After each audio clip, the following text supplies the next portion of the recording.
Hey everyone, and welcome back to another episode of TPTOC. Behind every great board game, there is a mechanism. But behind every great mechanism, there is a story.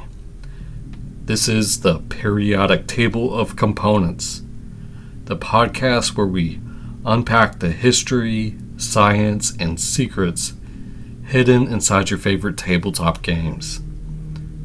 I'm your host, Greg, and today we're setting up the table for a game that brings us into the mystery and oddity that has perplexed people for hundreds of years. The Voynich Manuscript. From growing plants that would only be found in your dreams, to observing stars that have never crossed the night sky, to bathing nude in pools of dirty water, and concocting recipes that are only made of dreams. This game will, for sure, bring you to otherworldly places. This is a story of a small booklet that has transcended time with no explanation or reason, and the board game that brings it to life around the table. We're going to be deconstructing the elements of the Voynich Puzzle and tell you if the mechanisms integrate with the theme of, well, that's the question today. What's the theme of this book? Will you be able to decipher the Voynich Manuscript? In the Voynich Puzzle, 1 to 4 players will be competing to be the most successful cryptographer who contributes the most shared knowledge to the deciphering of the famous Voynich Manuscript. Only those who can coordinate the best use of their studies of botany, astrology, writing, and baths to concoct the recipes for the ages will be the one known for contributing the most overall knowledge and will win the game. The Voynich Puzzle is an action selection, track movement, and tile placement game designed by Danny Garcia and published by Salt and Pepper Games in 2025. Jorge Tabanera Redondo provided their talent for the art, which brings this game to life by depicting similar imagery and text found in the actual Voynich Manuscript.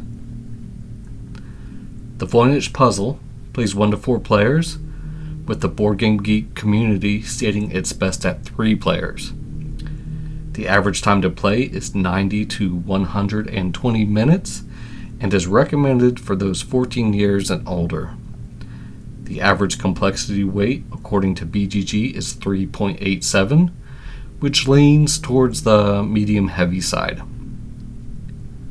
Common mechanisms found within this game are action selection, track movement, contracts, pattern building, and tile placement. If you prefer to play digitally, you're out of luck on this one because it's currently not available online to play. There's currently no expansion content that has been released so far at the time I'm recording this. I'm going to focus on only the first printing of this game today. But from my understanding, there is going to be a second printing with some very minor changes to the original, which are mostly quality of life improvements. Again, that's from what I can get from the information I found. And those are the highlights of the game in general. But there is much, much more ahead. Today, we'll be looking at the game breakdown, where we set the scene for the overall gameplay and theme. Next, we'll dive into the history of the Voynich Manuscript, its contents, and the leading theories on what it means. The designer and publisher have made great efforts to provide historical context and explanations in the rulebook, so if you're not familiar with the Voynich Manuscript, you can look at this material in the book. If you like the history of weird mysteries and are interested in learning the rules of this game, then you have found the right place today. We'll then get into the rules of the game, followed by the mechanical integration of the theme. We'll finish up with the final verdict, where we rate all of these on our thematic scale, and then help you decide if this is the game for you and your group to tell those next stories at the table. If this is your first time here at TPTOC, our thematic scale is the rating system where we rate the thematic integrations of gameplay on a scale of 1 to 5. 1 being the theme is completely pasted on, 2 is there are some surface level dressings of the theme, 3 has functional harmony with the theme generally coming through, 4 is assigned to those that are deeply immersive, and 5 being a narrative masterpiece. Before we get too far though, thanks for joining in today, and I hope you enjoy learning about this fascinating document and the gameplay and mechanisms of the Voynich Puzzle. Alright, let's get our reading glasses on and our thinking caps on and get into the game breakdown.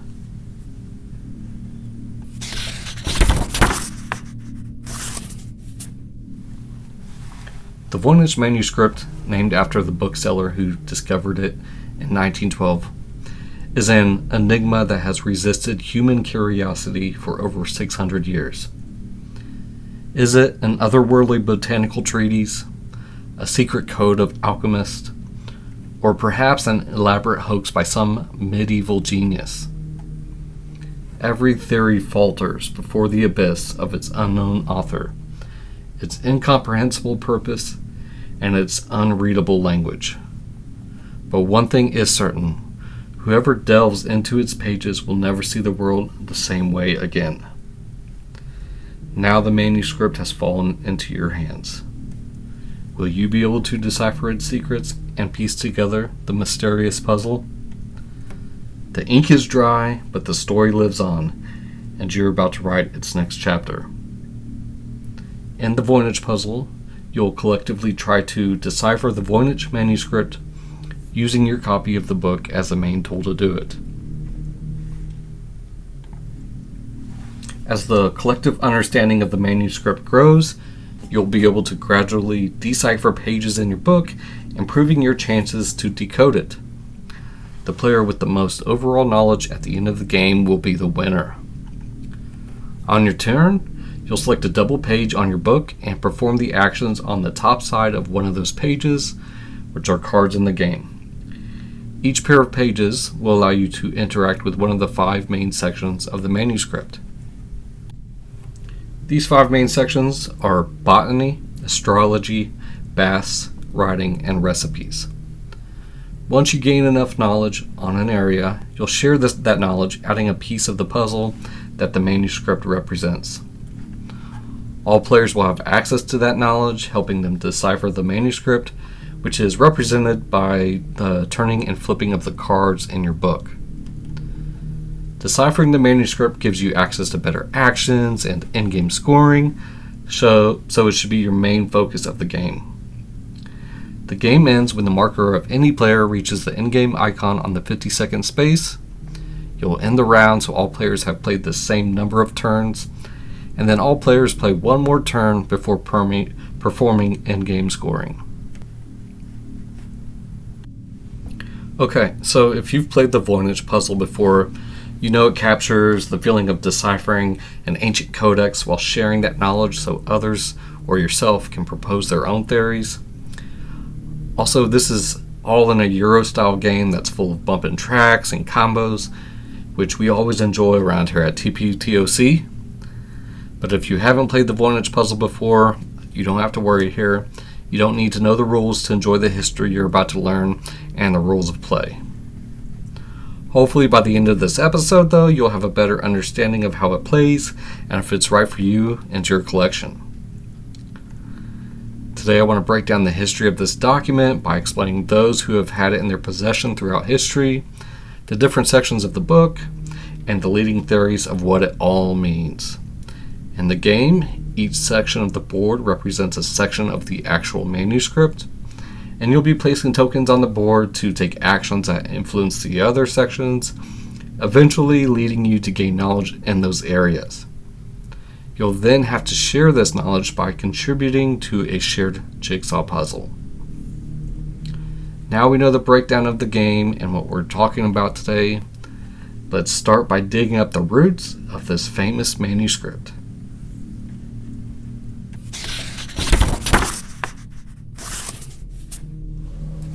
Today we're going to check out a document that has succeeded in confusing experts and scholars in linguistics, cryptography, and just simple logic for hundreds of years. This is the Voynich Manuscript. This 600-year-old book is a collection of very odd and promiscuous drawings in what appears to be a written language, but no one knows how to read or let alone decipher this.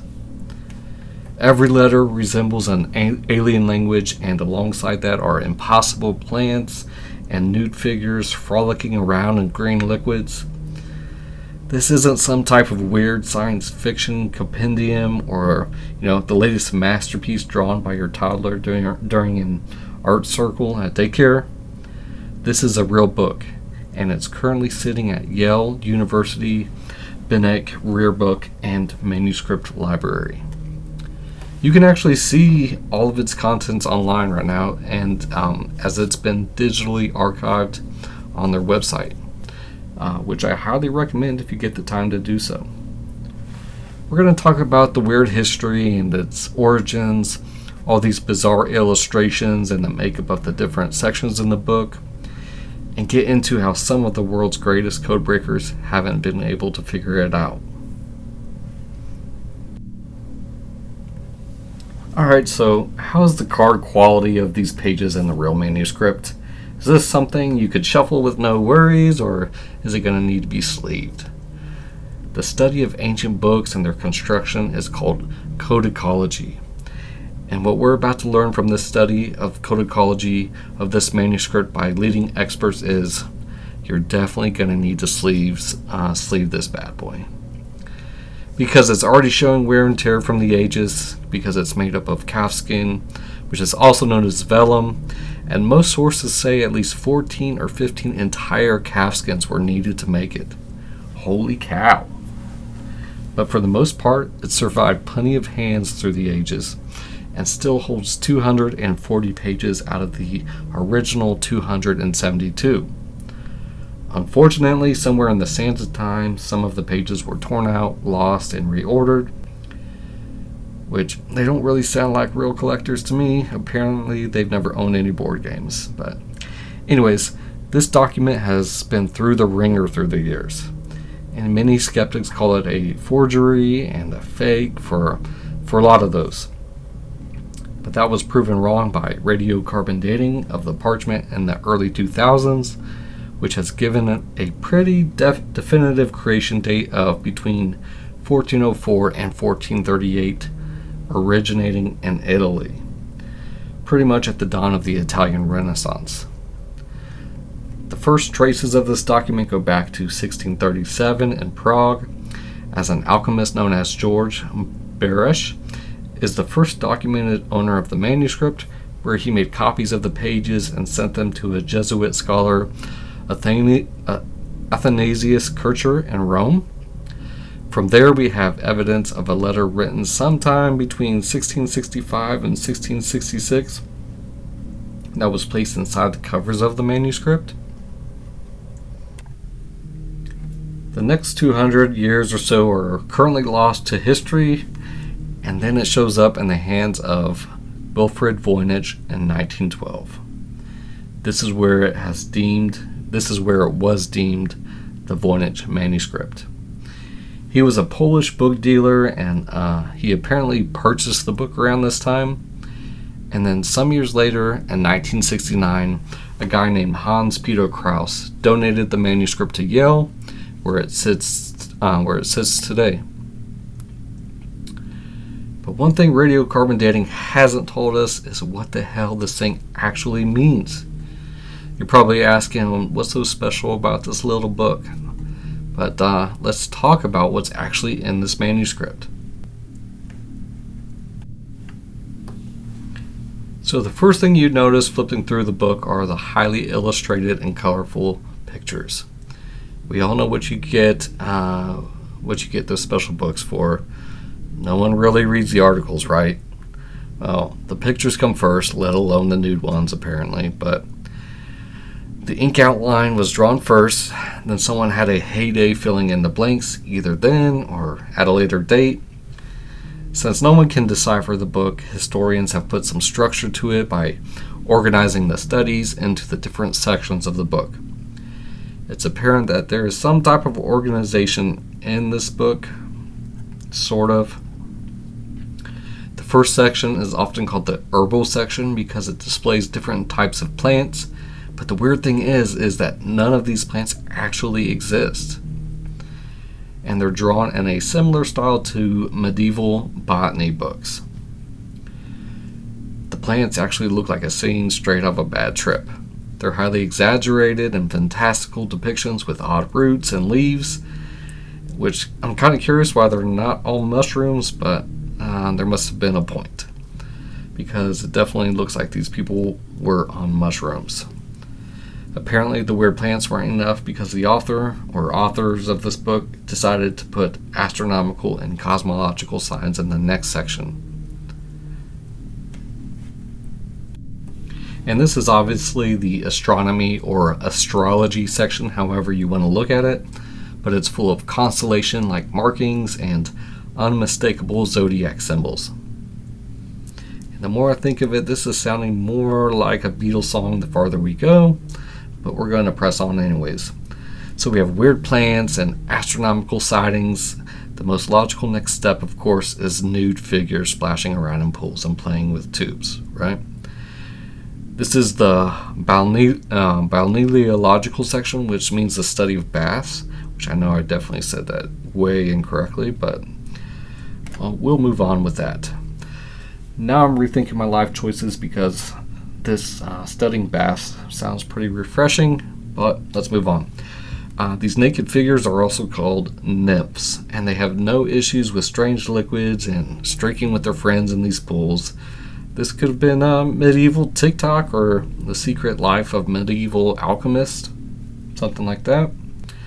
So to cure all your ailments after a long night at the pool party, we have the pharmaceutical section next.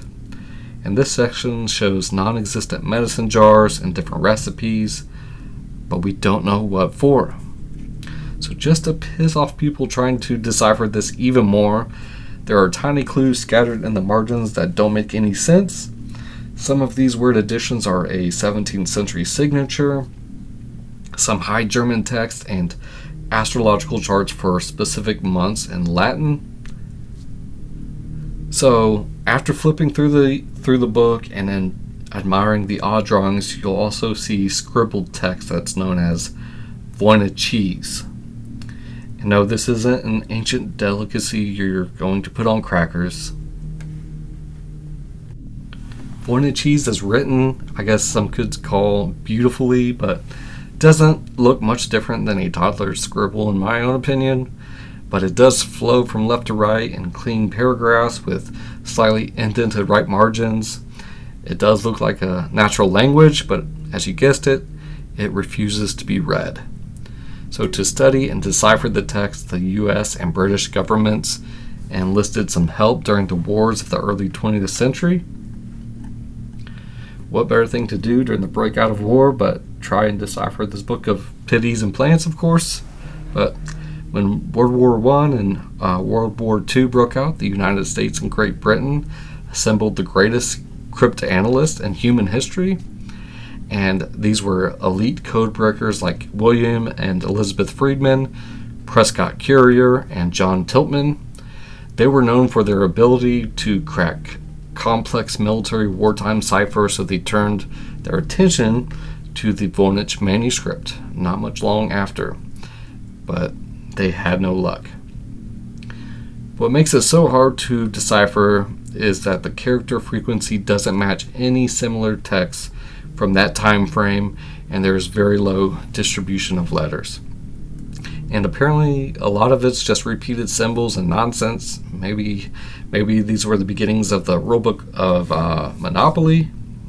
No one knows. That's my theory though, but a lot smarter people have come up with their own.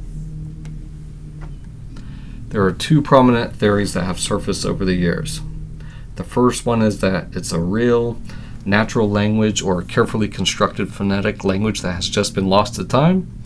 And the other theory is it's just a complete hoax, a meaningless medieval joke or a sophisticated piece of gibberish generated by a clever con man to sell to a wealthy noble. So, where are we today on this Voynich manuscript?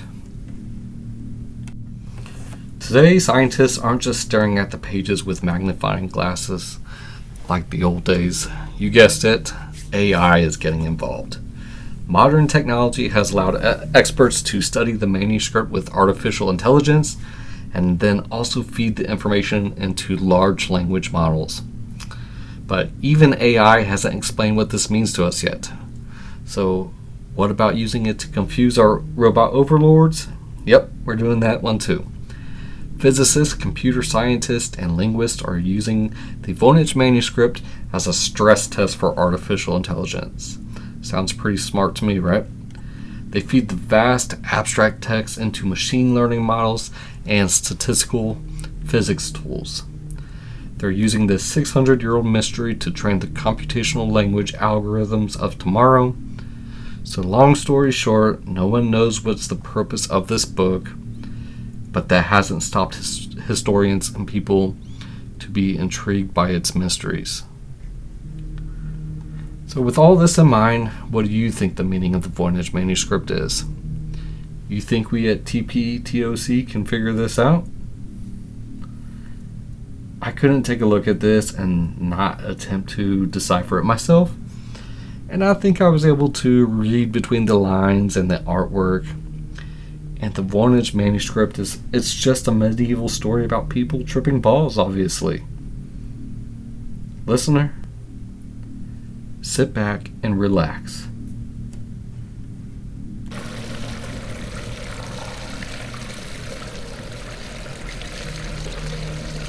No one knew what time it was. All those who were splashing in the filthy green, so-called bathwater, knew it had been a long night. There was an airy stench coming from the vapor rising around their submerged naked bodies. The smells of soil, potpourri, and human excrement were impossible to escape. This was the scent of renewal, though. Once a year, the citizens of this distant land gathered for their annual cleansing. This wasn't just the renewal of the body, but also the mind. Finn and Lynn, the clothesless nymphs, had just rejoiced in their annual rebirth, basking in the warmth of the pools and consuming the notorious glick-glack leaves. They prayed for these anecdotes to heal their sins from the previous year. They all knew one must take a 12-hour dip into the public washing room. It's only cleaned when the scent covers the forest canopy to wash away the evil spirits that have made their way over the past rotation around the sun. This was a psychedelic recipe, known around the trees as Greeny's Glick-Glack. And only those who could make it through the night will earn their way to another year of fruitful blessings. Saved by the All-Mother herself, Europa, as the sun was rising above the horizon, they took a moment to reflect what they learned throughout the night. As the constellations were spinning around them, the God of wisdom appeared to them and offered them the knowledge and wisdom that they must know to survive in the rough lands of this medieval countryside. Number 1. When going into town, always look up before you walk down the street, so you don't get pelted by the buckets of urine. Urine is the taint of all things holy. Number 2. If your body smells like sewage, rub yourself with a nutmeg until you receive your annual bath. Everyone has the funk. No one wants to funk the funk. Number 3.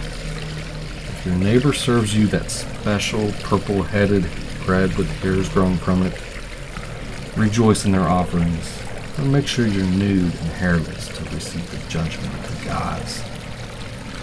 A clean slate is a clean shave. Number 4, when visiting that local barber surgeon, if you're getting manscaped or womanscaped, ensure they know you're there for a haircut and not surgery. They also prefer tips, so you don't lose a tip. Number 5, always write down your daily experiences and dreams in your notebook. I've given you plentiful cattle for the butchering, but ensure the text is scribbled for only you and me to understand. They include pictures for those that come afterwards, so they may marvel at its possibilities. Keep this until your next renewal. Now dry off and have a sip of warm water. Your life is now even more plentiful in your gardens.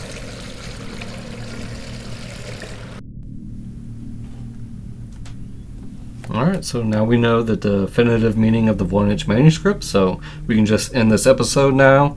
Everybody, thanks for listening to No, I'm just kidding. We still got to figure out how to play this game. We need to know how this game plays so you can make your own theories, of course. So grab your favorite herbal tea, get comfortable, maybe in a warm, dirty bath, and let's learn the rules for the Voynich Puzzle.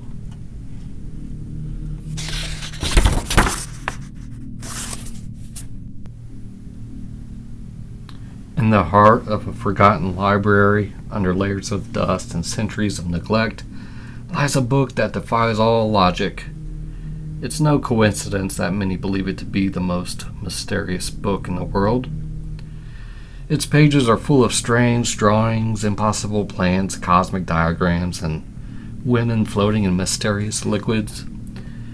But the most disconcerting part isn't the images, but the writing.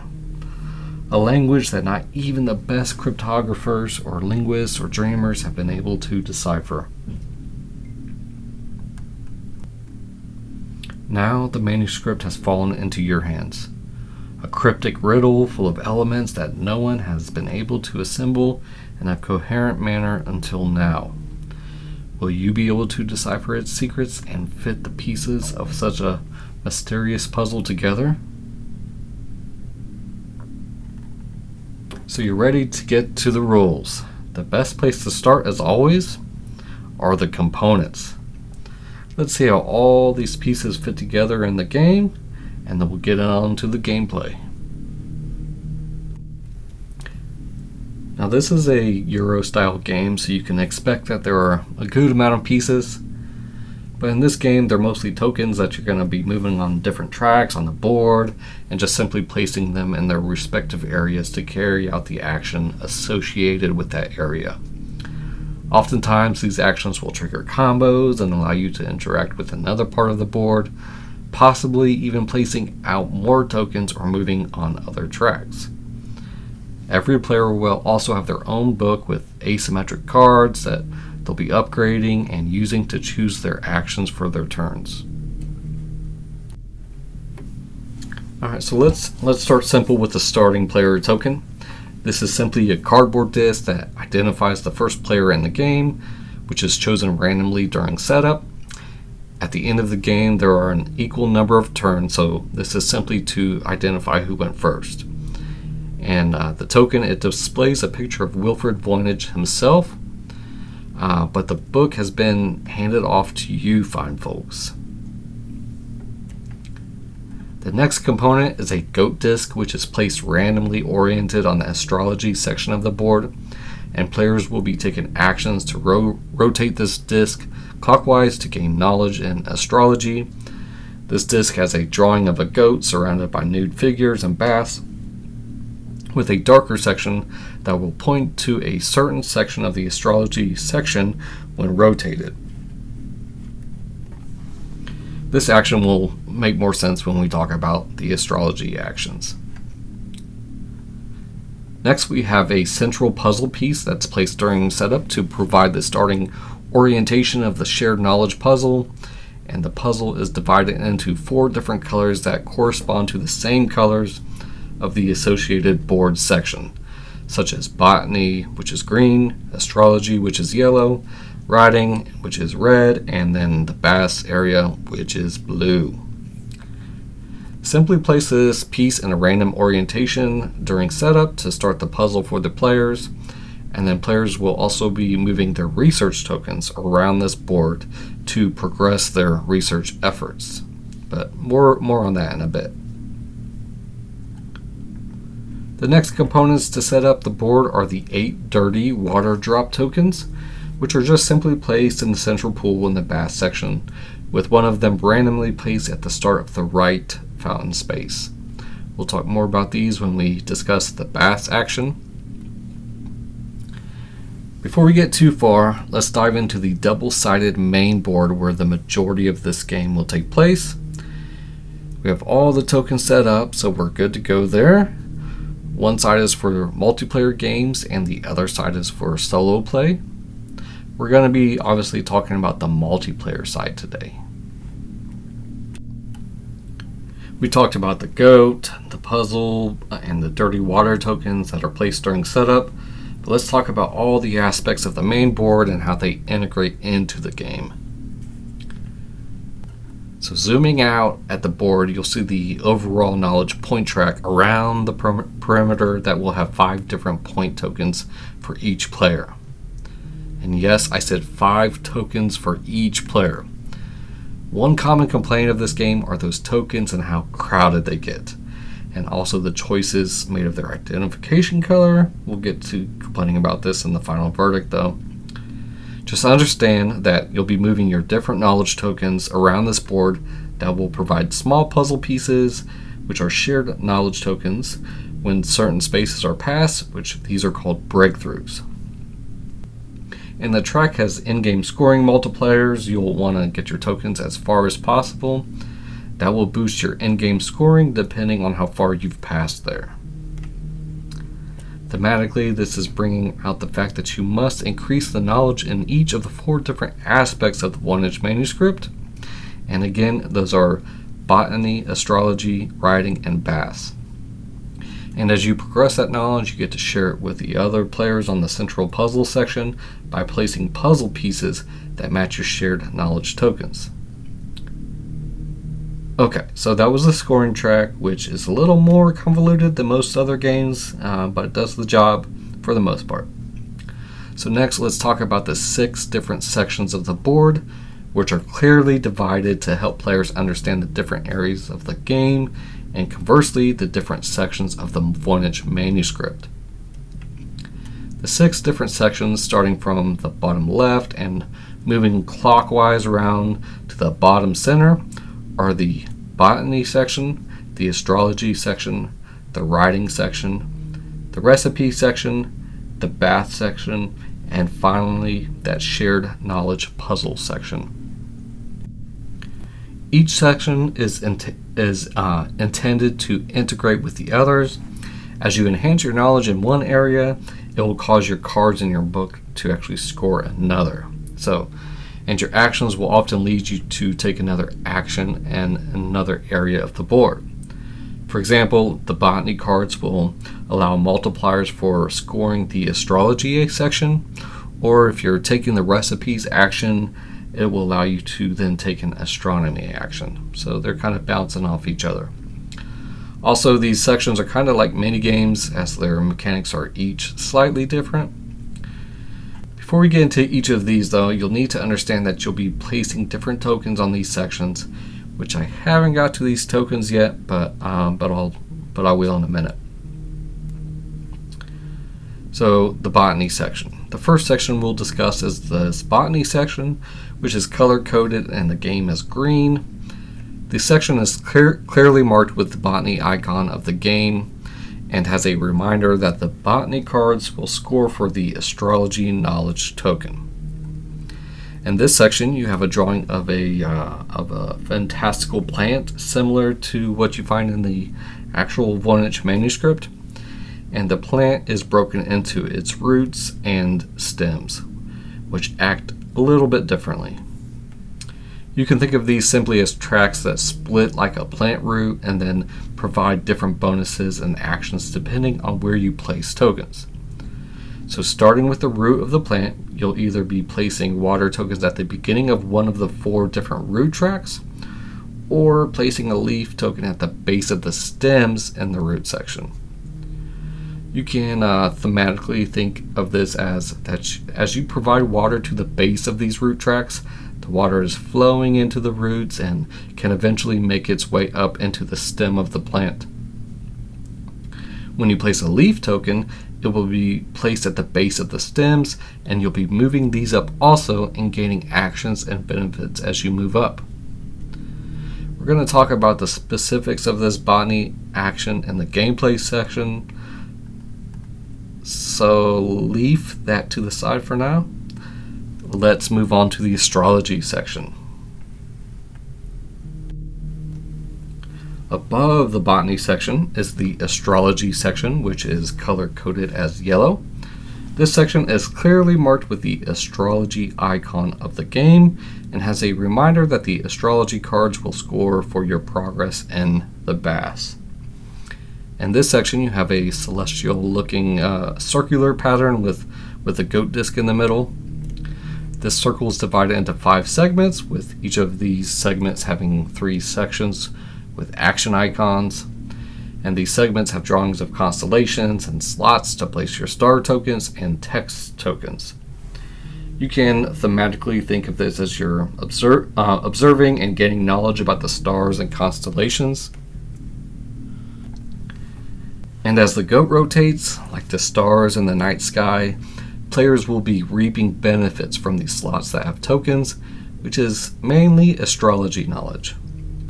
We'll talk about the astrology action in more detail in the gameplay section, so hold tight, but just keep in mind that taking actions in one section often leads you to do something else in another section. And the next section we're going to talk about is the writing section. To the right of the astrology section, we have the writing section, which is color-coded as red. And this section has the point scoring reminder that your writing cards will score for your botany token. This section has 6 rows of 6 text token slots, where players will be placing their text tokens. In the background are drawings of hands holding quills, writing the undecipherable text which mirror the actual Voynich manuscript. You also have 1 slot for players' star tokens in each of these rows, and players will be placing star tokens and text tokens, which will gain them different benefits that we'll talk about in the gameplay section. So put a pin in that one for a minute. But let's move on to the recipe section. And to the right of the writing section, we have the recipe section, which is color-coded as purple. And you may have noticed that we haven't really mentioned purple because there are no scoring tokens for this color. But this is supposed to be thematically tied in as you're contributing to recipes by using the knowledge of all the other areas of the board. So the purple recipe icon in this section reminds you that the in-game multiplier for player cards will vary and includes scoring for different aspects of the game. The recipe section has 4 different rows associated with the other areas of the board, with matching art, of course, astrology, botany, bass, and writing. And then players will be removing tokens from these other sections and placing them here to gain generally better benefits. Think of this as you have contributed to the other sections, such as astrology, but now you get to use that knowledge to contribute to a recipe. So what kind of point salad do you plan on mixing together here? The next section we'll talk about is the bath section. Below the recipe section, you have the bath section, which is color-coded as blue and depicts 3 nude women bathing in pools, much like the actual Voynich manuscript. And the bath icons remind you that your bath cards will provide scoring multipliers for the writing section. In the bath section, you have 2 fountains that are tracks for your water tokens and possibly leaf tokens that merge into an outlet into a pool, and that is that dirty water. Below this main pool, you have a secondary pool where leaf tokens will be placed to get better benefits. And essentially, as your water or leaf tokens flow down the fountain, you'll gain bass knowledge and they'll end up in the main pool. If the token has been converted to a leaf, then you can remove them from the main pool and place them in the pipes towards the secondary pool to gain those bigger benefits. As you can see, this is simulating the flow of water. But like we said earlier, this isn't the cleanest water, so you can also take advantage of dirty water tokens, removing them and then push them down the fountain to gain one-time benefits. And again, we'll get to the specifics of these bass in the gameplay section, which I'm sure you're getting the flow so far, right? But we can't get too far without talking about all that knowledge you have just gained.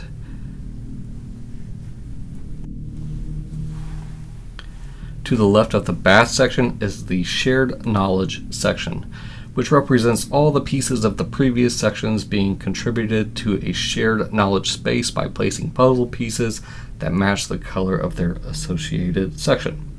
So, green, yellow, red, or blue. There is no icon here because this isn't associated with a certain card in your book, but rather the overall knowledge in the game. This section has an 8x8 puzzle grid with letters A through O, identifying where certain puzzle pieces can be placed. Players will be placing these puzzle pieces at the end of their turn to match certain patterns to upgrade their pages in their personal Voynich book. And we'll get to that in a minute too. Players will also be removing their research tokens around this grid that has puzzle pieces on it to remove them to upgrade their cards and instantly gain overall knowledge in the game. And the farther you get these tokens from the center puzzle piece, the more points you'll get. Those are the 6 sections of the board. Again, that was the botany, astrology, writing, recipes, bass, and shared knowledge sections. As we go through the rules of the game, we won't necessarily talk about them in that order because it kind of makes sense to talk about them as they interact with each other in the game. That was an overview of the game board to help you understand what you're doing in this game. But let's move on to the next components, which are those tokens you're placing onto the board to take actions or moving them on the tracks. The tokens in the game aren't necessarily associated with just one section. Different sections use particular tokens though. And the tokens in the game are the leaf tokens, the water drop tokens, the star tokens, and the text tokens. There are 4 of each of these in each of the player colors, which are green, yellow, red, and blue. But don't confuse this with the same exact colors they chose for the different aspects of the game, which in my opinion isn't really the best choice for easy identification and play, but we'll get to that also in the final verdict. And we'll start with the leaf tokens. The leaf tokens will be placed in the botany and baths section and will be percolating up the roots of the plants or flowing in the fountains and the pools and the baths, which brings us to the water drop tokens. The water drop tokens will be placed in the botany and the bath section also, which, much like the leaf tokens, they'll be moving on these tracks in these sections. And in the botany section, the water starts at the end of the roots and eventually makes their way into the stems. And in the bath section, the water will be flowing down the fountains into the pools, getting dirty. Next are the star tokens. The star tokens are placed in the astrology section and the writing section. Placing these in the astrology section will gain the player certain actions and contribute to a kind of like a set collection aspect around the astrology circle. Placing these in the writing section will allow players to get certain actions and activate rows of text tokens. So let's talk about those text tokens. Text tokens are placed in the astrology section and the writing section. These are rectangular cardboard pieces, while the others are wooden tokens. But anyways, they contribute to sets of stars and text in the astrology section, which players must do to gain astrology knowledge. And they contribute to the writing section, allowing players to gain the benefits on the text token itself and other benefits in the row they're placed at. These text tokens are also double-sided, which players will want to take a translate action to flip them over to get more powerful benefits. And those were the 4 different types of tokens players will be putting out to take actions. But you may have noticed I didn't mention the recipe section. This is because all of those tokens will be removed from their sections and eventually be placed in the recipe section to gain bigger benefits here. Rather than being placed from the player's supply where these tokens are originally stored, they end up in the recipe section from other sections. Next we have small knowledge sharing tokens, which are just put into a supply at the beginning of the game for players to take them as they pass the knowledge breakthrough icon on the point track. These are used to remind players to place the actual puzzle piece at the end of their turn, and it's also possible to gain these on another player's turn, which in that instance you'll just hold on to them until the end of your following turn to be used. And they're color coded for green, yellow, blue, and red, which correspond to the certain areas of your studies. That brings us to the actual puzzle pieces you'll be placing on the grid in the shared knowledge section. There are 60 of them in 4 different colors that will need to be separated during setup by color for obviously easy identification throughout the game. Again, these are in the 4 different colors and they're double-sided with one side labeling the specific letter that this piece can fit into on the grid, and then players will place these letters side down on the grid adjacent to an already placed piece that's connected to the center, with the goal of matching the upgrade icons on their cards. So they can upgrade the card into better actions, and then placing these will also allow players to move their research token to the placed piece.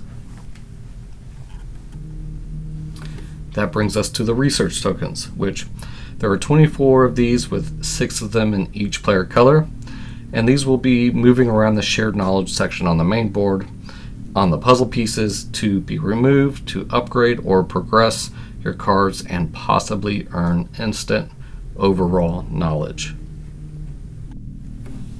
And all these tokens I talked about here are limited to their supply, so players must remove them from another section if they run out in their supply.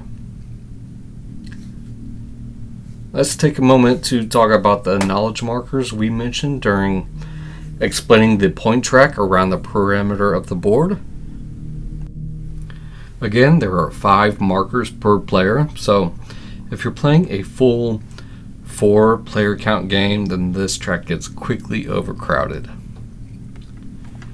Each player will have a marker in each of the 4 specialties, which are botany, astrology, baths, and writing, and then an overall knowledge marker, which is white.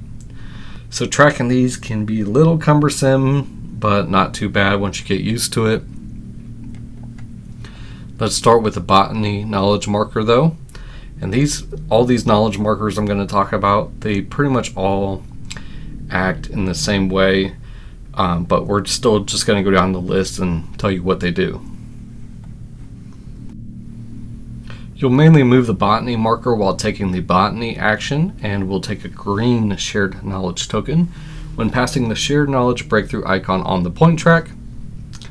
You'll mainly move the baths marker while taking the baths action, and will take a blue shared knowledge token when passing the shared knowledge breakthrough icon on the point track. You'll mainly move the writing marker while taking the writing action, and will take a red shared knowledge token when passing the shared knowledge breakthrough icon on the point track. You'll mainly move the astrology marker while taking the astrology action, and will take a yellow shared knowledge token when passing the shared knowledge breakthrough icon on the point track.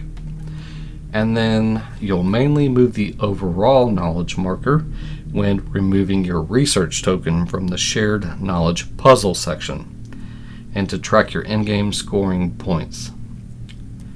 Nothing happens when this marker passes the breakthrough icon on the point track though. Remember, you'll get in-game scoring multipliers for each of the different other knowledge tokens depending on the cards you've upgraded during the game. Alright, so those were all the knowledge markers that are moving around the edge of the board. And to maximize your points, you're going to have to make sure to get those knowledge tokens moving on the board, and also upgrade your personal manuscript. Which this brings us to those books, which are clear plastic folding books with slots to slide cards in and out of. This is kind of fiddly, but it's very thematic, so I personally like this touch added to the game. There are front and back cover cards for each of the players, and you can simply place these in each of the books to identify the player and their color. And then you shouldn't have to remove these ever again, and each of them has their own personalized art, which I think is also a pretty cool detail. So let's talk about these cards. There are 40 Voynich cards with 8 of each type, and they are botany, astrology, Bast, writing, and recipe cards. And these will be shuffled separately, and each player will receive 2 randomly at setup to place in their own books. These cards identify the actions and upgrade requirements, which we'll get to shortly. Also, they all have different art that reflects similarities to the actual Voynich manuscript, which is also very cool. Matching these Voynich cards, you have some help cards, because as you can imagine, flipping through the book may slow down your gameplay. So as you play the game, you'll be flipping through the book, but there are 40 help cards to identify the overall makeup of your book, which you'll take after receiving your Voynich cards. That you want to take the ones that match them. You'll simply just place these in front of you to help you keep track of the status of your cards as you progress them. They're not really 100% necessary, but they do help with the gameplay. And those are all the gameplay components. But there's one last thing for setting up with 2 or 3 players. There are, as far as the components, there are 16 neutral player cards that will be used in 2 and 3 player games to set up the board with neutral markers. Okay, that was the components for the game. We talked about the board and the different tokens moving around it, and finally those Voynich cards. Before we get into the gameplay though, I think it's important to understand the anatomy of those Voynich cards. And you thought I was going to talk about the people in the pool, weren't you? No, we're talking about the anatomy of the cards. The cards are divided into 4 steps, with 2 steps on each side of the card. The top and bottom halves on both the front and the back of each card. And each step represents the progress towards the deciphering of each page. And then cards will be turned and flipped as you upgrade them, and the art progressively gets colored in, thematically showing you're slowly deciphering the meaning of the page. Only the top step of the visible side on each card is active, although cards will be flipped and rotated upside down during the game, so the active step on each card changes throughout the course of the game. And this is called progressing your card. Each step has up to 3 different sections, which the top middle section shows the actions you may perform when activating that page. And then to the top right, we have a section that shows the in-game scoring this page will grant you, but the starting step of the card grants no points, so try and progress them. The lower right section shows the knowledge you must use in order to progress on this page. and also the direction in which you must rotate or flip the card when you do so. And again, that's coming from the puzzle pieces and a certain configuration of those puzzle pieces. So furthermore, on the second step of the card, you can find information about the progress conditions and the available actions on the opposite side of the card. So like I said, the cards are a little busy, but easily deciphered once you understand the actions in the game. Actions and in-game scoring get progressively better in each step, and the progress conditions get harder, but they always follow a predictable path, which you can check on your help cards. Actions will improve by adding more action icons to what they've already provided. In-game scorings will increase, and progress conditions will require more knowledge on top of that previously used to progress, so it's easy to plan ahead and prepare for the future steps of each card. Now we understand how the cards are set up. Let's take a look at what it's like to actually take a turn in this game.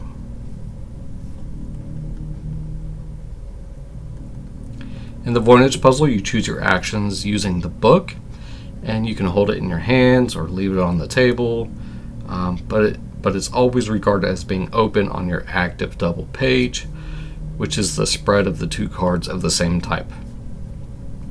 And you can consult the other pages at any time, but you must always return to the active double page. And just a side note, I'll talk about this in the review, but again, this part is a little fiddly, so you'll hear me say that F word quite a bit in this episode.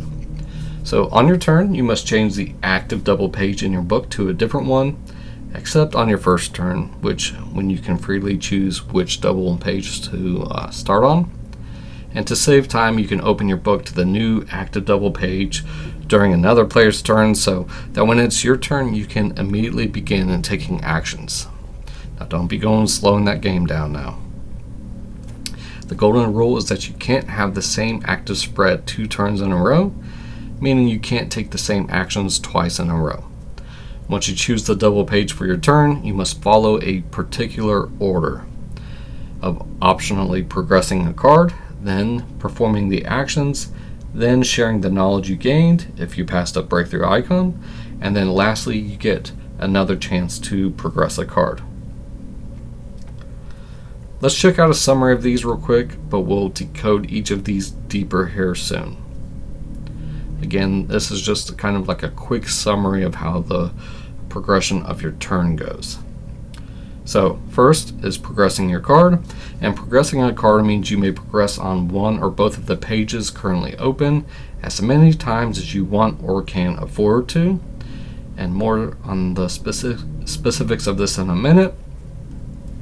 Next, you perform actions, and this is the heart of the game, performing the actions on one of those cards, which means you may complete any or all of the actions shown on the top part of one of the 2 open pages in any order. And then some pages have a slash icon, which means you must choose between the 2 options when performing actions. And we'll explain the different actions in the game here in a few. And then you share knowledge after you've performed your actions. If you have 1 or more knowledge sharing tokens, you must use them to share that knowledge by placing puzzle pieces on the board. And lastly, you have another chance, like I said, to progress on one or both of the pages currently open as many times as you want or can afford to. And you'll want to try to do this as much as possible in the game. Then your turn ends and play continues clockwise to the next player. So that was the structure of a turn.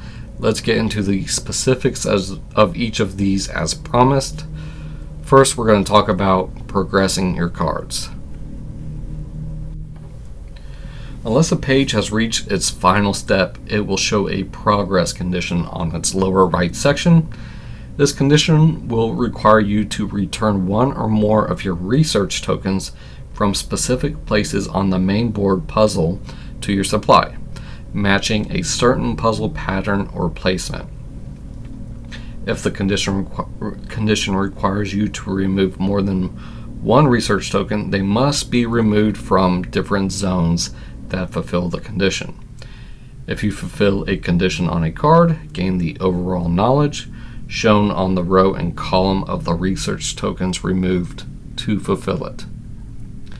Then remove the card from the sleeve, and depending on the arrow shown next to the condition, you're either going to rotate the card 180 degrees or just simply flip it, maintaining its current orientation. And finally, return the card to the same sleeve in this new position. As we described before, you may do that before and or after your action.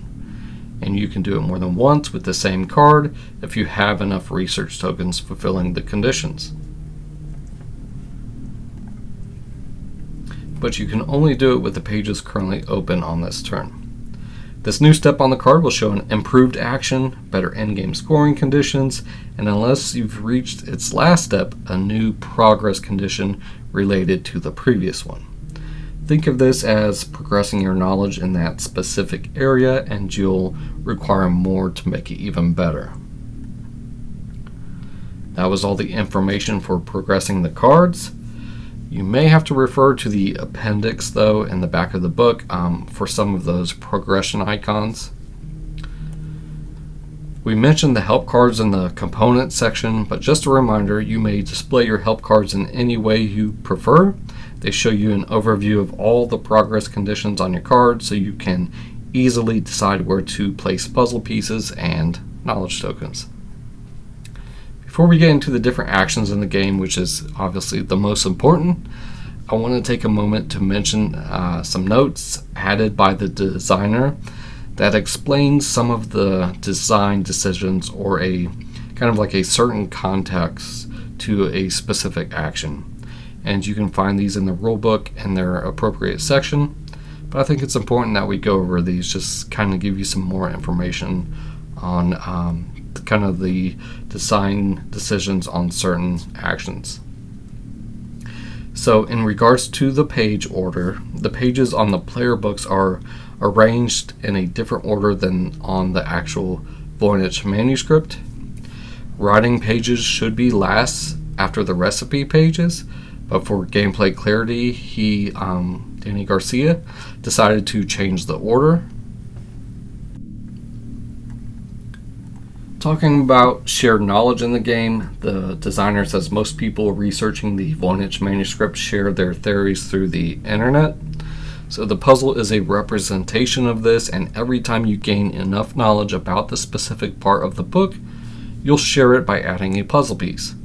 And this new shared knowledge on the puzzle might then be used by anyone doing research represented in the game by their research tokens in order to make their own discoveries. The designer includes a note on the botany section, which these sections of the manuscript seem to show different types of plants and their descriptions. So to represent this study, players must add leaves to the stem and water to the roots that travel towards the flowers and the leaf branches. Noting on the astrology section, this part of the manuscript seems to represent astrology signs and astronomical bodies like the sun or the moon. He used a page that seems to represent Capricorn, making it rotate so it faces the different constellations, trying to mimic the movement of the stars in the night sky through the year. Noting on the bath section, he states that it's probably the strangest one on the manuscript. He used water drops and the mechanics of pushing to simulate a stream of water flowing down. And the green color of the water on the original manuscript gave him the idea of algae, which is represented by the leaf tokens flowing along with the water. Noting on the writing section, he states that it's the hardest to give a meaning to, as nobody knows how to translate the text. But he used the stars, the only other element in the section besides the text, to create an interesting dynamic with these pages. And finally, he talks about the recipes section. He claims it seems to combine all the other parts of the manuscript, perhaps explaining how to create potions by combining the plants on the botany section, the time of the year shown on the astrology section, and the water from the baths section, and the instructions on the writing section. There's no proof of any of this, of course, but he took those ideas in order to create the mechanics for this section, taking tokens from other parts of the board in order to gain rewards here. Okay, so these explanations are going to help us understand the mechanics of the different sections and the integration of the theme. So let's move on. Let's talk about what it's like to actually perform an action on those cards.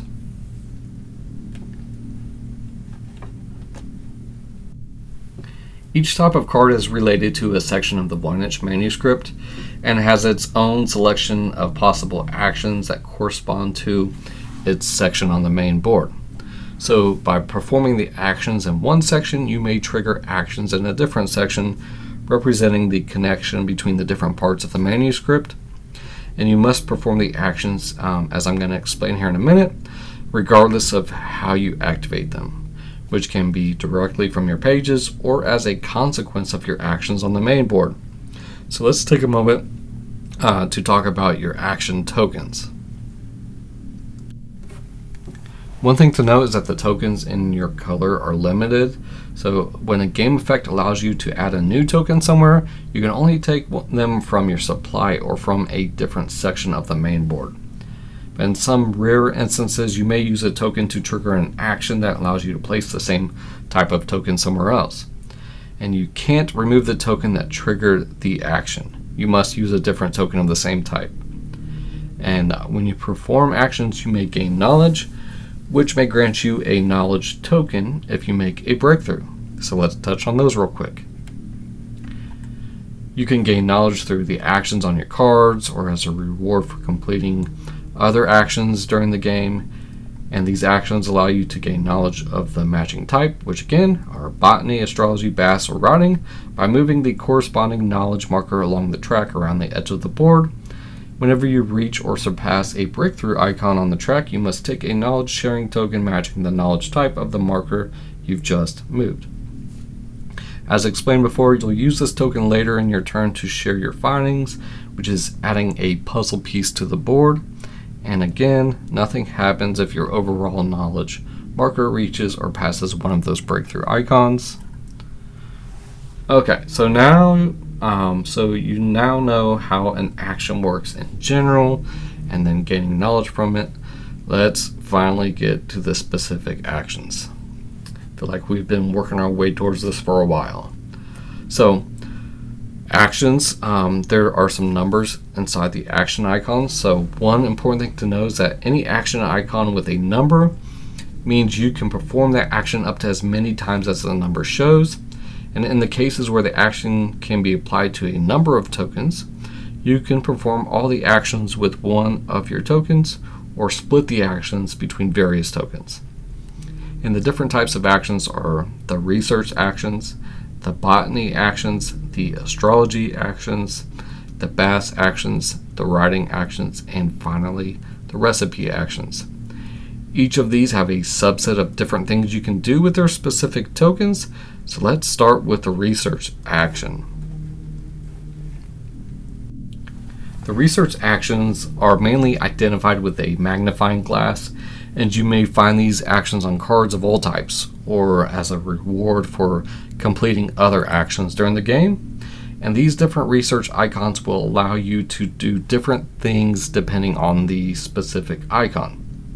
So the magnifying glass pointing to the colored puzzle pieces allows you to place one of your research tokens on any of the 4 spaces of the central puzzle piece. And the magnifying glass pointing to a white piece lets you place them on any puzzle piece on the board, including the central piece. And the magnifying glass with a number and arrow or arrows allows you to move one or more of your research tokens on the board in the direction depicted by the action or possibly in any direction. and you can only move research tokens onto spaces with a puzzle piece or towards any of the 4 spaces of the central puzzle piece, but never towards empty spaces on the puzzle. And any number of research tokens may occupy each space. And the position of these research tokens will help you fulfill the requirements to progress on pages in your book and possibly give you instant overall knowledge. That was the research action, which again, it doesn't have a specific knowledge area on the knowledge track, but the other actions do except the recipes. So the first of these 5 main actions is the botany action. Let's get to the root of this and see where it stems from. These actions affect the botany section of the main board, and you'll find them on botany cards, or as a reward for performing other actions during the game. And the subset of actions for this are identified as the add leaf action, the add water drop action, or the plant growing action. The add leaf and add water drop actions allow you to take a leaf or a water drop token, respectively, from your supply or from another section of the main board and add them to the botany section. And the leaves are placed on the space on the base of the plant stem, where any number of these can be placed. On the other hand, water drops can be placed on any of the 4 root tips and gaining the reward on them. But only 1 water drop can occupy each space here. And you can choose to place a water drop on a root tip that already has a water drop, in which case your water drop will just immediately move to the next empty space following the arrows and then collecting the reward it lands on. And the plant growing action allows you to move one of your leaves or water drops 1 or more spaces following an arrow's direction and gain the reward you land on as you move. And you must obey these rules when doing so. If a water drop reaches the base of the plant stem, immediately gain an extra plant growing action with that same water drop. It effectively skips that space. With the exception of the space on the base of the plant stem and the 2 top flower spaces, tokens cannot share space. If you have to move one of your tokens to an occupied space, skip that space and keep moving the token until you find an empty space to land on. And when you move one of your tokens to a branch, choose any of the empty spaces on that branch and place your token there, gaining that reward. Once on a branch or on a flower space, your token can't be moved anymore with this action. However, you can withdraw them to perform actions in other sections of the board.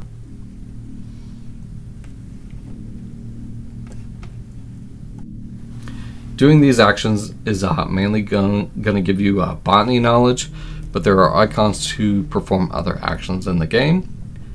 And those were the botany actions. Let's turn our heads up a little bit and look to the sky and talk about the astrology actions. The astrology actions are completed on the astrology section of the main board, obviously, and the different astrology actions are the add a star action, the add a text action, and the turn goat action. Now, I wouldn't say this action is the greatest of all time, but turning the goat at the right moment can quickly rack up astrology knowledge for you. You'll find them on astrology cards or as a reward for performing other actions during the game. And the add a star and add a text actions allow you to take a star or a text token respectively from your supply or from another section of the main board and add them to the astrology section. Now, stars are placed in any of the empty star-shaped spaces with no other star on the constellation drawings, and when you do so, you gain the reward of the space they're placed on. Text tokens are placed on any of the empty text spaces with no other text token on the constellations, gaining the reward indicated on those same tokens. And remember, you must always get the benefit of the text token when you place it. The astrology section is divided into 5 sectors, and each of these sectors is in turn divided into two parts, one inner and one outer. You can only place a star on the outer part of the sector if the star space on the inner part of that section already has a star. And likewise, you can only place a text on the outer part of the sector if the text space on the inner part of that section already has a text. And note that each outer part of a sector has two different constellations. After placing a star or a text, if the corresponding constellation then has both tokens, the owners of the star and the text tokens gain the knowledge reward shown on that constellation. Now, if the same player is the owner of both tokens, the knowledge reward is still only gained once, you freeloader. So you can't double up on that. The turn goat action allows you to turn the goat clockwise towards the next sector and gain the knowledge reward of any constellation in that sector that either has a star, a text, or both. Doing these actions is mainly going to give you astrology knowledge, but there are some icons to perform other actions in the game also.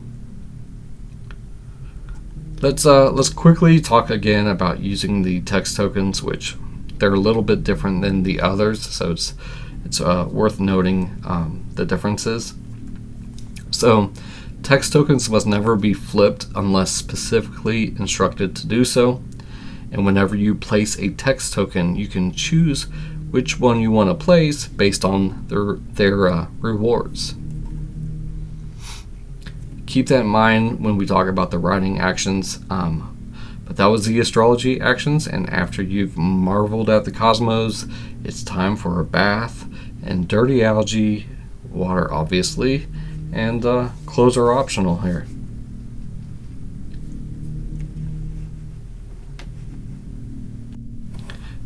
The bath section of the board also has its own actions to be found on bath cards, or as a reward for doing other actions during the game. And the different bath actions are splish, splash, and bubble bath. Okay, those aren't the actual titles of the actions, but they should be. They're add a water drop token, the transform action, and the clean water action. So the add a water drop action allows you to take a water drop token from your supply or from another section of the main board and add it to the bath section. You can place it on any of the two fountains spaces, gaining the corresponding reward, and any token already on that space will be pushed along the stream to the next space following the arrow's direction, and their owner will gain the reward they land on as they move, if any. If that token is also pushed into a space with another token, this next token is also pushed along, and the process continues until no more tokens are pushed on. And if a water drop reaches the first pool, it will stay there and won't be automatically pushed any further. However, though, if a leaf reaches the first pool, which getting leaves on this board will be the transform action, and we'll talk about that in a second, but immediately move another space towards the second pool, and if there's already another leaf on that space, it will also be pushed onto the next pool. So you're seeing as you're placing tokens, they're flowing and pushing, kind of like the current of water.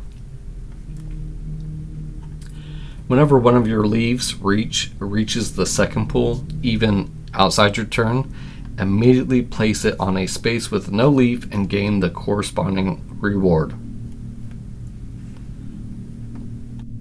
The transform action lets you withdraw one of your water drops from the bath section and put a leaf in its place. If the water drop is in the first pool, the leaf will immediately move and moves another space towards the second pool, and as usual, this movement may push another leaf on. Then we have the clean water action. This lets you take one of the dirty water drops in the first pool and gain its reward.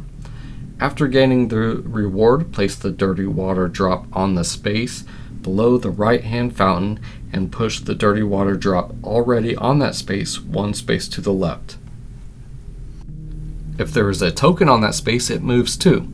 If there's a token on the space it moves to, it's pushed along following the usual rules. Whenever a dirty water drop reaches the first pool, it becomes available to be chosen again. Now, doing these actions is mainly going to give you basic knowledge, but there are obviously, like all the other areas, there are icons to perform other actions in the game. Okay, so we can't just go on an adventure with weird plants, chasing the cosmos, and splashing around naked in dirty water without writing about it. Or you may not want to, but regardless, we're going to get into the writing actions. The actions of the writing section are found on writing cards or as a reward for performing other actions during the game. And the different writing actions are the add text action, the add star action, and the translate text action. The add text action allows you to take a text from your supply or from another section of the board and place it on the leftmost empty text space on any row. And remember, there are 6 of these on the board. After placing it, gain the reward on that text token, and also gain the reward printed at the start of the same row on the board. And then you can gain these rewards in any order. The add star action allows you to take a star token from your supply or from another section of the main board and place it on any empty star space. And then you gain all the rewards on the text on that row regardless of their color, and also gain the reward printed at the start of that row in any order. The translate text action allows you to flip one of your text tokens on the writing section of the main board to its translated side, gaining the reward of the side and also the reward printed at the start of that row on the board in any order. So from now on, that token will always show its improved translated side with a better reward on it. Doing these actions is mainly going to give you writing knowledge, but again, there are icons to perform other actions in the game. Okay, so let's put all these together and make some fantastical recipes like the famous chocolate chip leaf goat skin algae cookie, which apparently gives you quite a trip. The actions of the recipe section can be found on the recipe cards, or as a reward for completing other actions during the game. All these actions allow you to take the depicted component, either a leaf, star, water drop, or text token of your color from any other section on the main board, but never from your supply. Then you place it on one of the corresponding empty spaces on the recipes action, which will be shown as corresponding illustrations on each row. Then you gain the corresponding reward, and then in the case of text, the reward on the text token you place is multiplied by the number indicated on the space it's placed on. And the bonuses are usually a little better than the other actions and should definitely not be ignored in the recipe section. Okay, so those were the 5 main actions and the research action that's a byproduct of the other 5 because that deals with sharing the knowledge. Again, these shared knowledge tokens will be gained as your knowledge token passes a breakthrough icon. So let's talk about sharing knowledge. Let's talk about sharing knowledge again really quickly. If you have one or more knowledge sharing tokens after you've performed the actions on your pages, you must return each token to the supply and choose a puzzle piece from the outside of the board to add, and you'll be taking one puzzle piece for each token returned and decide which letter position on the grid you want to place it. The puzzle pieces must match the knowledge type of each token returned, and then place these puzzle pieces on the puzzle area following these rules. You must place a puzzle piece on an orthogonally adjacent space to an already placed piece, and you must take the puzzle piece with the letter matching the space you want to place it on, flipping the piece when placing it so that the letter is no longer shown. And then once you've placed all the required pieces, you may move one of your research tokens already on the puzzle onto one of the pieces you've just placed. Again, you can progress your cards after this step also.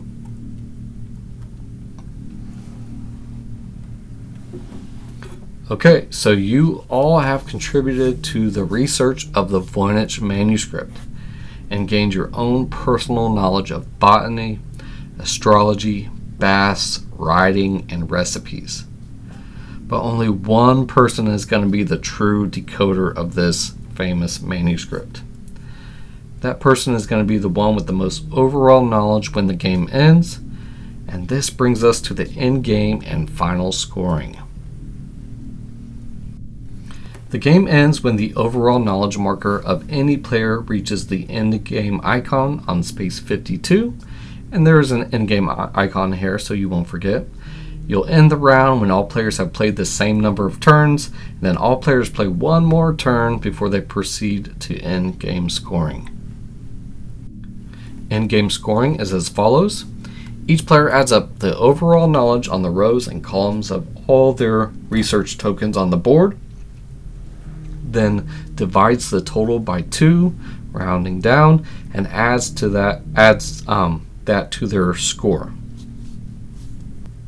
Each player applies the different scoring conditions shown on the active steps of all the pages in their book, and then each scoring condition grants overall knowledge based on the position of a specific knowledge marker on the scoring track, indicated on each section of the board. The overall knowledge gain is calculated in the following manner.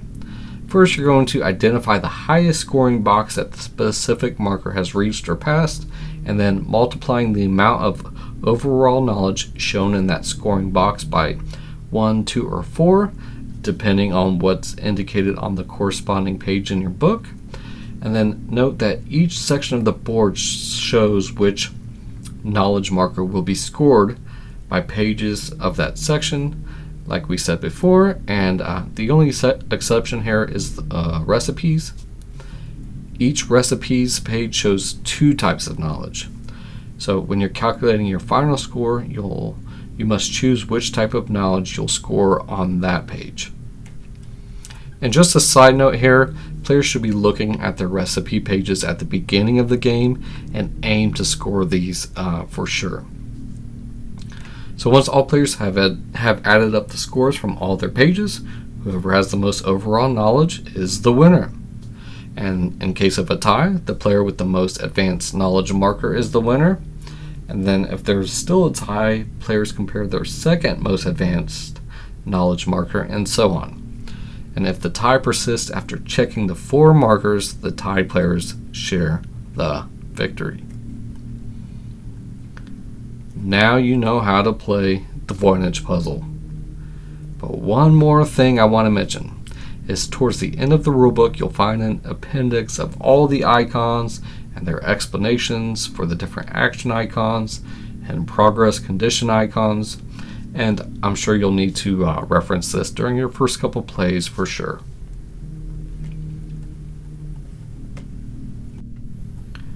Alright, so now you hopefully get the idea of how to play the Voynich Puzzle by Salt and Pepper Games. And once you get those cards actions down and understand the different iconography, I think you'll be on your way to understanding the flow of the game and its mechanisms. So let's talk about those mechanisms and get into the final verdict.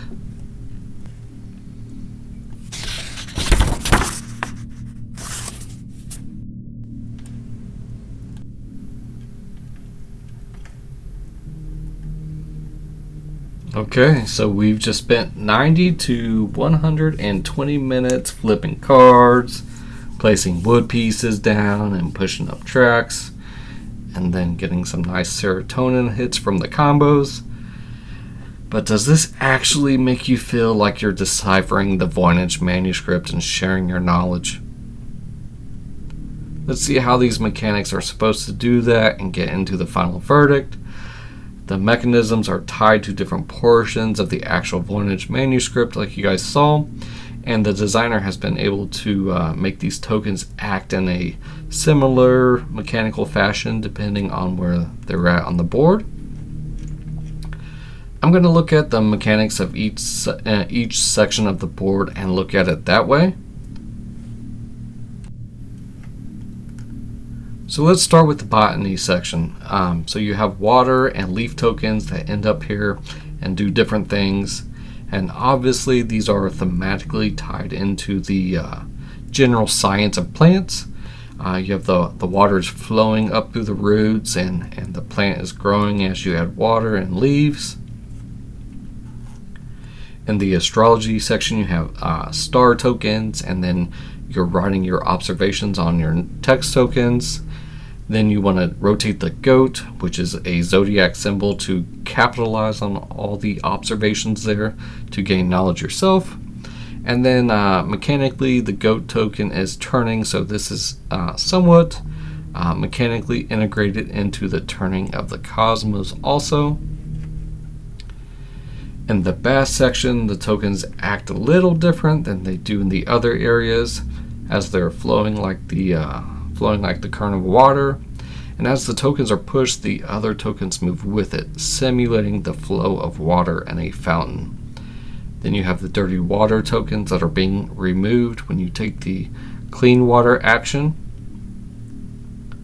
And in the writing section, you're placing text tokens from left to right in reading order and getting benefits from star tokens that coincide with your astrology findings. Then you're then further trying to translate this by flipping your tokens over. In the recipe section, we're using all of that combined knowledge and using that to create recipes that are apparently in the actual manuscript, so which is the final chapter, so you get the best benefit from this section. Then you have your personal books in the game, which is mechanically integrated as the overall theme of the game. The decoding of and the progressing of your understanding of a book. As you gain knowledge, your personal book is developing and improving, allowing you to do all the actions and deciphering them even better.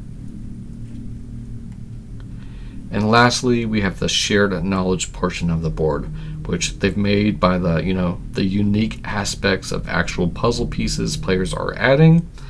And this is a central shared area that players contribute to, and players can use previous knowledge added by others to benefit and then improve their own progression on their personal manuscripts. So I think you can agree that this game is it's pretty thematic, and I think Danny Garcia did a fantastic job with creating different mini games in a Euro style game. So with simple mechanisms from placing tokens, moving tracks, and placing puzzle tiles, he even added some designer notes to help the players understand why all of the mechanisms were there. But I really think players could get the overall theme even without those notes, but they're a nice addition. We'll see how all this holds up, though, in the final verdict. This brings us to that thematic scale. Is the Voynich puzzle worth the time and effort to decipher? Or is it just another piece of, childish art your kid brought home that you definitely didn't accidentally misplace? Let's find out.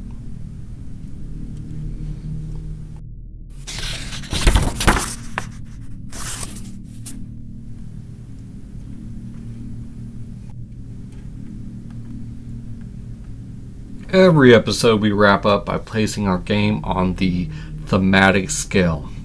We tie all the things we talked about together and weigh in on how well the game's design actually meets the theme. The thematic scale, it ranges from 1 to 5 for mechanical integration. This is how well the mechanisms bring out the theme in the game. Then we talk about component immersion, which this looks at how the components function and if they help bring you into the theme. Then we have narrative evolution. How well does the game encourage players to bring the story to life? And then we have flavor text impact. Did the designer include any flavor text to help the theme come out? Then we have thematic decisions. What about the decision space? Do the decisions you make match what it actually would feel like in the world of the game? What about the tension and pacing? Does the flow of the game keep the players engaged in the theme? The science and history accuracy, we'll look at that. It's my personal favorite of the themes, and we're going to judge if the game stays true to the facts. And then the overall gameplay score, which leans more on just my overall enjoyment of the gameplay, but I mean, it still deserves a spot on the scale. And then we're going to round this all out with the final weigh-in by taking the average of all these and give us the actual rating of the theme to mechanics. So let's first look at the mechanical integration.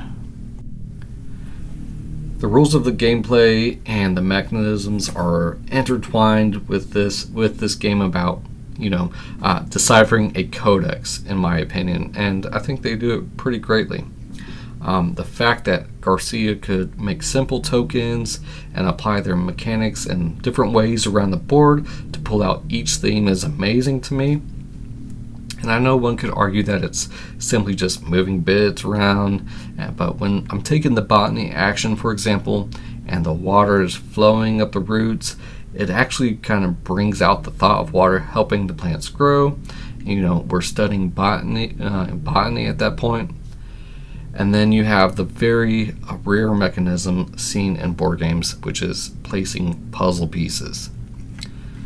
Placing puzzle pieces represents the shared knowledge of those around the table, and this ingenious design decision can't go unnoticed to me.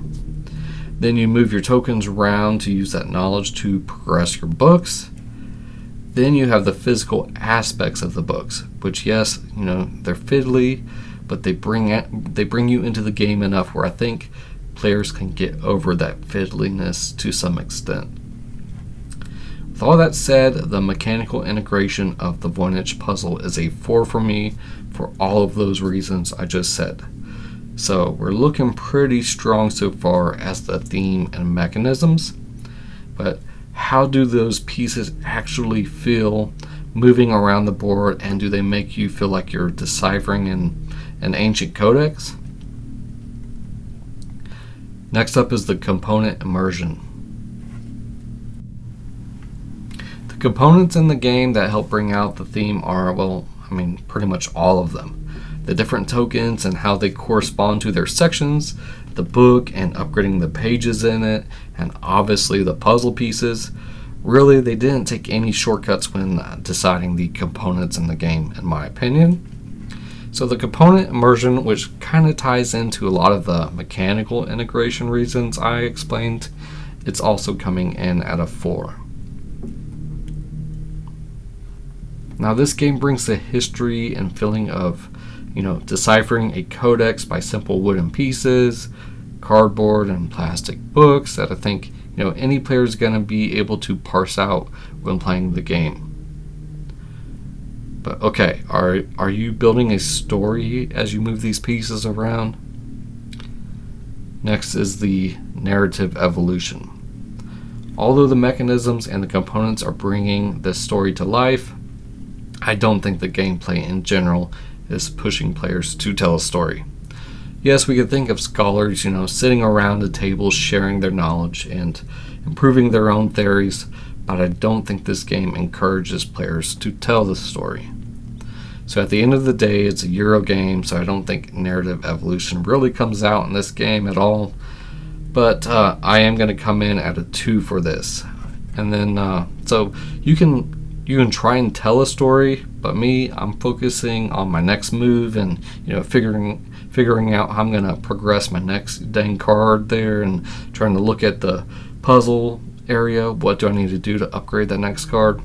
So not much of a story here. I might say pretty much just scribbles as far as a narrative evolution. But is there any flavored text in between those scribbles and the beautiful art in the game? This brings me to the flavor text impact, and this is also a 2. There is no flavor text presented, but just because there are notes added in the rulebook for players to understand certain design decisions, I'll give it a little leeway here. But players aren't really encountering flavor text as they play the game. There's obviously a lot of art, and it's great, but this isn't flavor text to me, so yeah, it's a 2. Okay, so that curve is dipping down now. Can it recover with the thematic decisions in the game? Next is the thematic decision integration. So the main thematic decisions you're going to make in this game are how you're going to plan upgrading the pages in your book and take the associated actions that get you there. Players know at the beginning of the game of their possible scoring. And what I mean here is the scoring icons on the cards. So especially the differences in the recipe cards, so that gives the players a goal to shoot for. But then the players have to figure out the puzzle of actions to do to get the most points in the most efficient manner. And this decision space offers players the thematic touch of asking themselves, which sections of the Voynich manuscript they should study, and if that will help you improve knowledge in the other areas. So the decision space is fun and interesting, and I personally think it's very thematic, so deciding on the certain areas of the manuscript to study and turning those into points. So I'm going to give the thematic decision integration a 4 also. So we have a pretty thematic game so far, but when you're sitting around the table and, waiting on the other players to get done with their turns so you can play again, is that keeping you in the theme? Let's talk about the tension and pacing. With the tension and pacing, I'm going to talk about the downtime between turns and the fiddliness of some of the aspects of this game. There is some definite downtime in between players' turns, especially in the late stages of the game, as players are getting a lot of combos, so this does bring players out of the theme a little bit. The only thing that improves that is that some other players can affect your pieces when they take actions, and you may benefit from other players on their turn. This positive player interaction brings it up a little bit for me, quite a bit actually. But then you have the fiddliness of the books and the puzzle pieces sliding around, which I'm kind of torn on because I'm glad they're there, but they do bring players out of the game messing with some of this.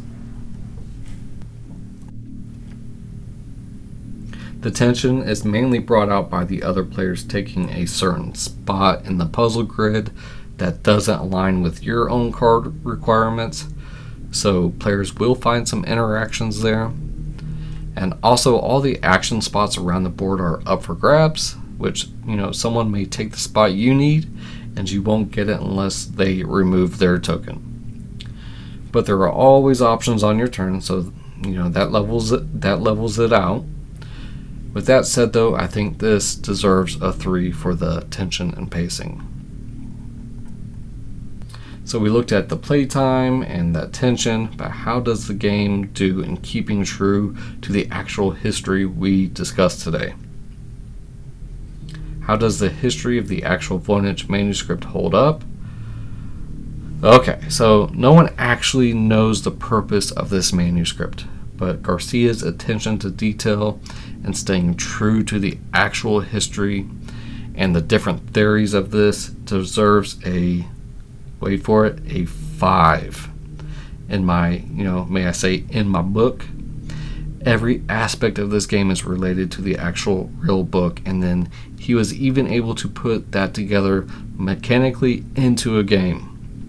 I think this is brilliant, and the history accuracy deserves that very rare 5 around here at TPTOC. So kudos to Danny Garcia on pulling this off.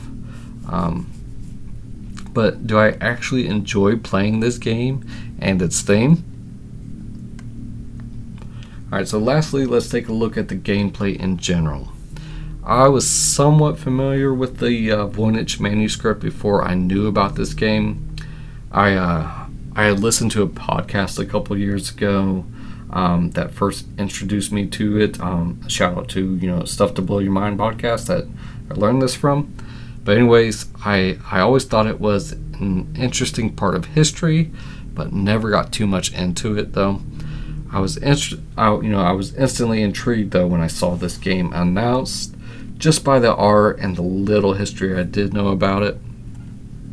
I've played it quite a bit now, and I say that in the sense of what we board gamers consider a good amount.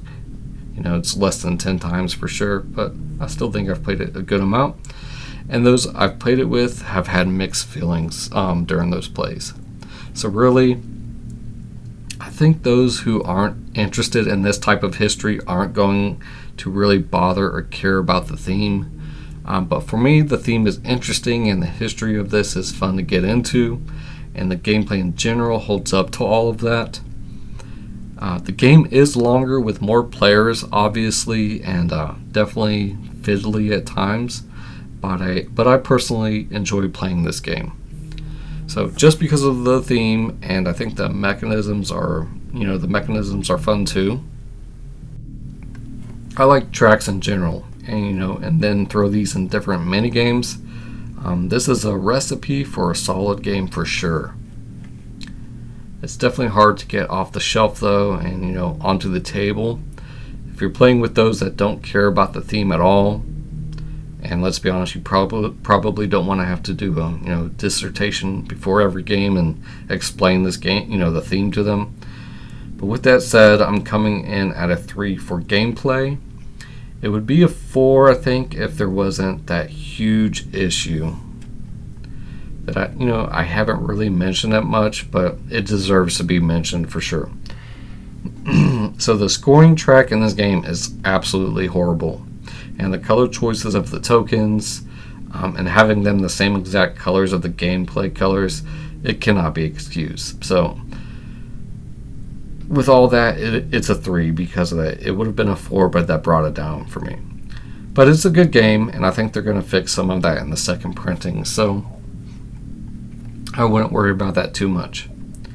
So the Voynich Puzzle is looking pretty good here on our thematic scale. Now it's time to put all this on the scale and see where it lands.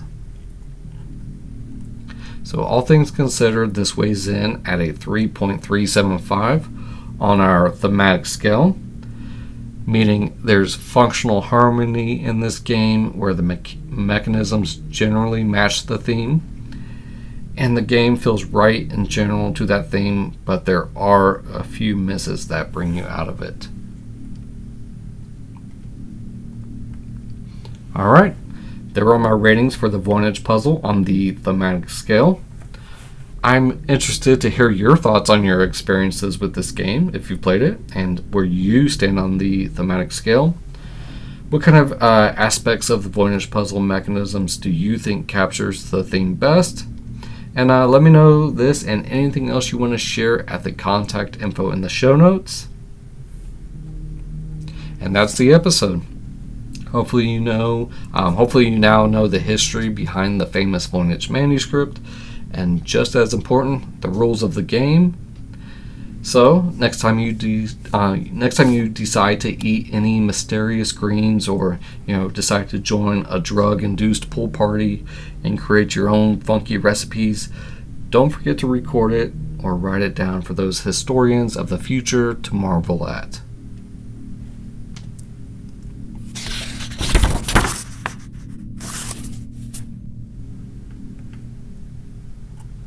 That's going to be it for today on the periodic table of components.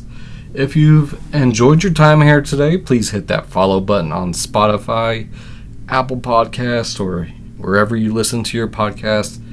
If you want to engage with others or just share your thoughts, feel free to leave a comment. And if you want to help the show grow, I'd appreciate it if you left a positive review. You can find me out there on the internet at Periodic Table Pics on Instagram, where I periodically post pictures of the games I'm playing, the Periodic Table of Components on Facebook, and TPTOC podcast on Blue Sky. Feel free to engage with me on Board Game Geek and join our guild, which is 4671. You can find further information regarding this episode and the podcast in the show notes. I'll be back periodically with more history and science of your favorite board games. So until then, keep rolling, keep learning, and keep building stories around the table. I've been your host, Greg. Catch you next time.